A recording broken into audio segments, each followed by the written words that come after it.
Thiaroye-sur-Mer, cette localité de la banlieue a vécu une histoire dramatique avec l'immigration irrégulière. C'était en 2006, de nombreux jeunes avaient emprunté les pirogues pour aller en Occident.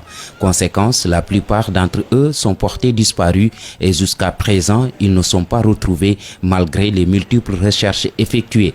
Et cette plaie reste toujours béante à Thiaroye.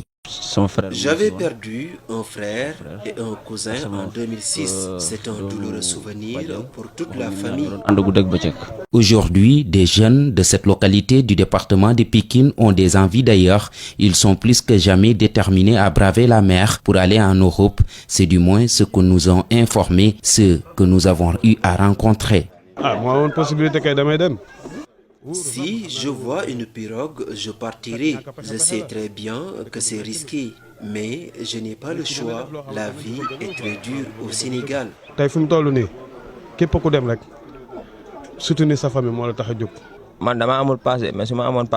Je n'ai pas de transport, sinon j'allais partir. Je suis plus que jamais déterminé. Nous vivons le calvaire dans notre pays. Aller en Europe est la seule alternative qui s'offre à nous.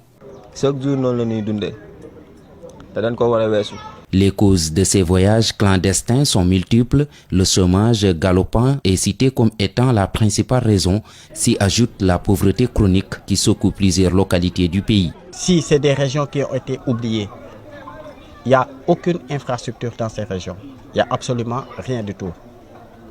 Si on regarde par rapport à l'exode rural qu'il y a à Dakar, tous les gens déménagent pour venir à Dakar et trouver quelque chose. Qu'est-ce qu'il y a là-bas? Il n'y a absolument rien du tout. Rien du tout. Donc comment ils font? Comment ils font pour aider leur famille? Mais ils sont obligés de prendre la pirogue pour essayer de trouver un moyen.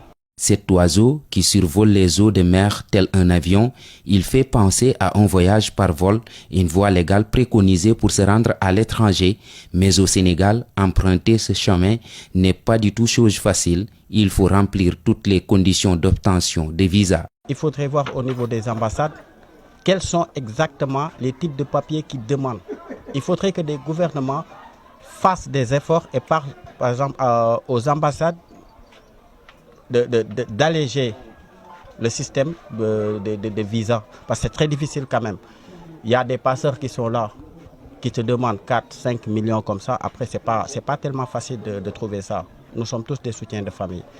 Quand tu vois tous ces paramètres se poser, l'immigration irrégulière est de plus en plus fréquente en Afrique subsaharienne. Les jeunes ne veulent plus rester au pays. Ils embarquent alors en mer en direction du vieux continent à la recherche de l'un lendemain meilleur.